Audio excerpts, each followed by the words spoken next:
नमस्कार सभी को। आज हम आपको सुनाएंगे रविवार व्रत की कथा। रविवार का व्रत शुक्ल पक्ष के किसी भी रविवार से शुरू किया जा सकता है। अमावस्या के बाद आने वाले किसी भी रविवार से व्रत शुरू किया जा सकता है। मान्यता है कि सूर्यदेव की कृपा पाने के लिए कम से कम 12 व्रत रखने चाहिए। रविवार व्रत की पौराणिक कथा के अनुसार प्राचीन काल में एक बुढ़िया रहती थी। वह नियमित रूप से रविवार का व्रत करती। रविवार के दिन सूर्य उदय से पहले उठकर बुढ़िया स्नान आदि से निवृत्त होकर आंगन को गोबर से लीपकर स्वच्छ करती। उसके बाद सूर्य भगवान की पूजा करते हुए रविवार व्रत कथा सुनकर सूर्य भगवान का भोग लगाकर दिन में एक समय भोजन करती।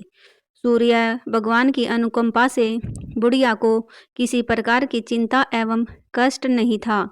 धीरे धीरे उसका घर धन धान्य से भर रहा था।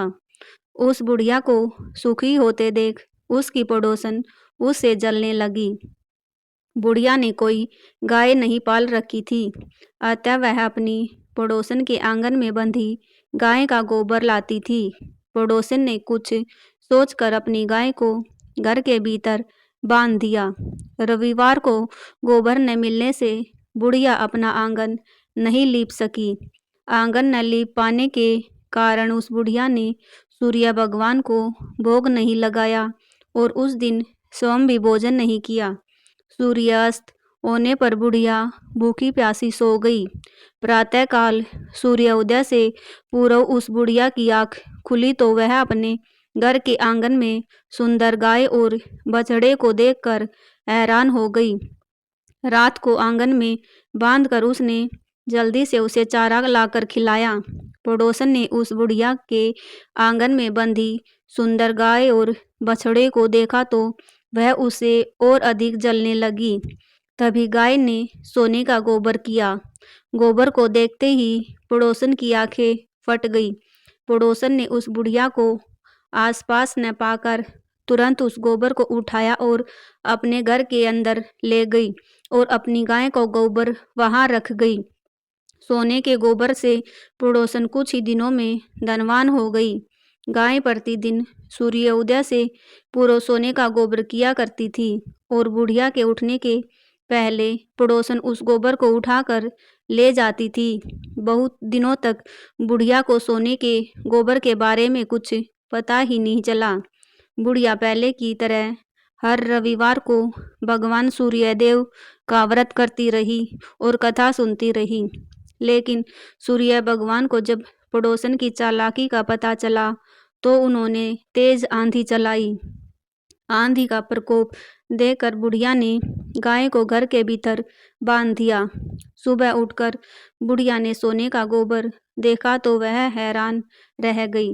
उस दिन के बाद बुढ़िया गाय को घर के भीतर बांधने लगी। सोने के गोबर से बुढ़िया कुछ ही दिन के बाद बहुत धनी हो गई। उस बुढ़िया के धनी होने से पड़ोसन बुरी तरह जल भुनकर राख हो गई और उसने अपने पति को समझा बुझाकर उसे नगर के राजा के पास भेज दिया। सुंदर गाय को देखकर राजा बहुत खुश हुआ। सुबह जब राजा ने सोने का गोबर देखा तो उसे आश्चर्य का ठिकाना न रहा। उधर सूर्य भगवान को भूखी प्यासी बुढ़िया को हर तरह प्रार्थना करते देख उस पर बहुत करुणा आई। उसी रात सूर्य भगवान ने राजा को सौपन में कहा, राजन, बुढ़िया की गाय व बछड़ा तुरंत लौटा दो, नहीं तो तुम पर विपत्तियों का पहाड़ टूट पड़ेगा, तुम्हारा महल नष्ट हो जाएगा। सूर्य भगवान के सौपन से बुरी तरह भयभीत राजा ने प्रातः उठते ही गाय और बछड़ा बुढ़िया को लौटा दिया। राजा ने बहुत सा धन देकर बुढ़िया से अपनी गलती के लिए क्षमा मांगी। राजा ने पड़ोसन और उसके पति को उनकी इस दुष्टता के लिए दंड दिया। फिर राजा ने पूरे राज्य में घोषणा कराई कि सभी स्त्री पुरुष रविवार का व्रत किया करें। रविवार का व्रत करने से सभी लोगों के घर धन धान्य से भर गए। चारों ओर खुशहाली छा गई। स्त्री पुरुष सुखी जीवन यापन करने लगे तथा सभी लोगों के शारीरिक कष्ट भी दूर हो गए। तो दोस्तों, बताइए आज की हमारी ये वीडियो आपको कैसी लगी? और अगर आप हमारे चैनल पर नए हैं तो चैनल को सब्सक्राइब करें और वीडियो को लाइक शेयर ज़रूर करें। वीडियो में अंत तक बने रहने के लिए आपका बहुत बहुत धन्यवाद।